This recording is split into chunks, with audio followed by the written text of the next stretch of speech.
ఆంధ్రప్రదేశ్ రాష్ట్రానికి మరో తుఫాన్ ముప్పు పొంచి ఉంది. నైరుతి బంగాళాఖాతంలో శ్రీలంక సమీపంలో ఏర్పడిన తీవ్ర వాయుగుండం తుఫాన్గా మారింది.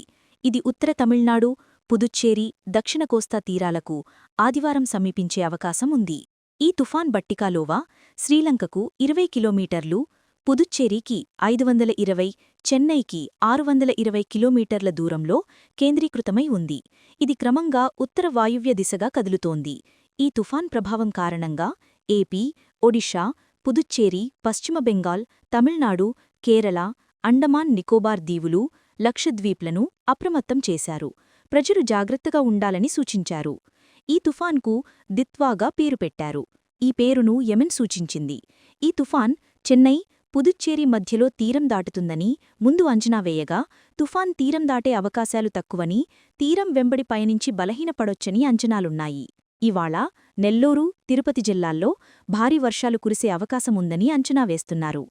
తీరం వెంబడి బలమైన ఈదురుగాలులు వీస్తాయని అధికారులు హెచ్చరిస్తున్నారు. మరిన్ని వెదర్ అప్డేట్స్ కోసం మన ఛానల్ని ఫాలో అవ్వండి.